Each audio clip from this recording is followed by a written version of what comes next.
Pendant le Festival du livre gourmand 2025 à Périgueux, nous avons rencontré Guillaume Lopez, alias Zénonature, mycologue et naturopathe, qui, en s'appuyant sur les dernières études scientifiques, présente les bienfaits des champignons. Selon lui, les champignons sont incontournables sur notre santé et notre bien-être. Guillaume Lopez, j'ai des réseaux sociaux sur lesquels je partage mon savoir sur les champignons médicinaux.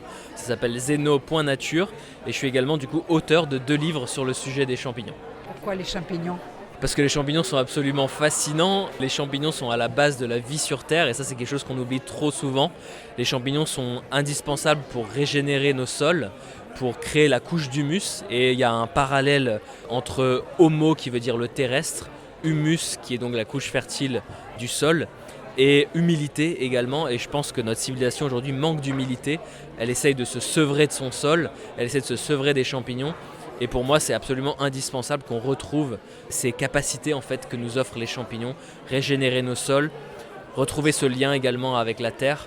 Et ça tombe bien parce que les champignons sont un être de lien, ils sont formés d'un réseau qu'on appelle le mycélium. Et je pense que fondamentalement, l'être humain est inclus dans ce mycélium de la vie terrestre. Et donc, nous faisons partie d'une certaine manière des champignons. Mycélium, mais qui n'est pas tellement visible. Il faut être initié pour comprendre son existence et son fonctionnement. Absolument, le mycélium, c'est un moment de la vie du champignon qui est complètement imperceptible pour nos yeux, imperceptible pour tous nos sens en réalité, et d'où la nécessité finalement de se nourrir intellectuellement pour comprendre ce que c'est que le mycélium. En réalité, le mycélium, c'est cette phase du champignon qu'on appelle la phase végétative, et ce qu'on appelle le plus souvent un champignon, c'est juste la structure sexuelle de ce mycélium. C'est ce qu'on appelle un carpophore ou un sporophore, qui a pour objectif de disséminer les spores, c'est-à-dire un peu les graines du champignon.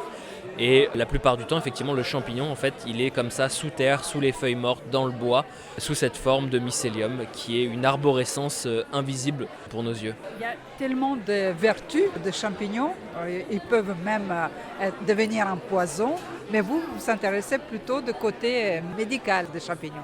Absolument, les champignons, en fait, le règne fongique, on estime qu'il y aurait jusqu'à 12 millions de représentants d'espèces dans ce règne. Et ce qui veut dire que comme dans le règne animal, on a des parasites, on a des prédateurs, on a des symbiotiques, et donc on a des amis et des ennemis au sein de ce règne. On a effectivement des moisissures, on a aussi des mycoses, des champignons qui peuvent provoquer des pathologies chez l'homme, mais on a beaucoup plus de champignons qui peuvent nous aider. Et donc moi je me concentre sur les champignons médicinaux qui sont pour la plupart étudiés énormément par les médecines asiatiques. Et donc j'ai fait dans mon 2e livre, Guide des champignons médicinaux, un travail de synthèse sur plus de 700 publications scientifiques qui parlent justement des bénéfices de ces champignons médicinaux. Donc c'est vérifié, c'est prouvé. On est sur différents niveaux de preuve en fonction des champignons. On a certains où on a des études cliniques, voire même des méta-analyses sur leur utilisation. Et on a différents usages, que ce soit pour les maladies métaboliques comme par exemple le diabète ou bien les cancers. En stimulant le système immunitaire, les champignons peuvent nous aider dans plein de pathologies, également pour lutter contre les virus. Ils sont également un stimulant pour notre système cognitif. Et puis on sait qu'il y a un antioxydant ultra puissant qui est produit par les champignons qui s'appelle l'ergothionéine. Et ce qu'on voit dans les études scientifiques, c'est que quand l'ergothionéine commence à diminuer dans notre organisme, on a l'émergence de pathologies qui sont liées à l'âge, comme la cataracte, comme les maladies neurodégénératives, Alzheimer, Parkinson. Et donc pour moi, ça me dit que les champignons sont aussi la clé de la longévité. Et peut-être médicaments de futur, vous avez parlé aussi de preuves de guérison contre cancer.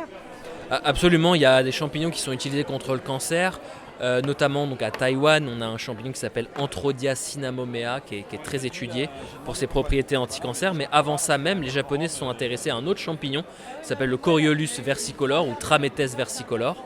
Et ce champignon, en fait, on a isolé une molécule qui était utilisée et prescrite par le système de soins japonais en parallèle de la chimiothérapie et de la radiothérapie, avec pour objectif de stimuler nos défenses immunitaires et de plus rapidement faire en sorte que l'organisme se débarrasse du cancer.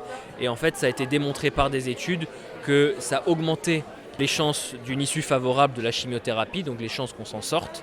Et ça a également amélioré la qualité de vie pendant qu'on était en chimiothérapie ou en radiothérapie. Et puis également, sur 5 ans, ça a limité le risque de récidive du cancer après qu'on l'ait soigné avec ce traitement qui utilisait entre autres les champignons. Pour vous, ça est devenu votre métier aussi, connaissance des vertus des champignons, ou aussi vous êtes sur les réseaux sociaux, donc vous communiquez beaucoup. Pourquoi? Je pense que c'est un monde qui demande effectivement à être découvert. Et alors c'est un métier, mais c'est un métier compliqué parce qu'aujourd'hui il n'y a pas de voie universitaire, enfin il y a très peu de voies universitaires pour être mycologue. C'est très compliqué d'être employé dans une institution en tant que mycologue. La plupart des mycologues en fait sont à leur compte.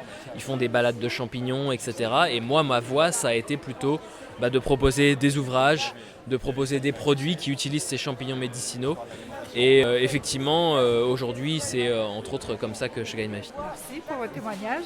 Sinon, vous pouvez peut-être dire sur quelle plateforme on peut vous trouver, quels réseaux sociaux pour nos auditeurs? Absolument. Alors moi, je suis présent sur les réseaux sociaux sous le nom de zeno.nature, ZE2NO.nature.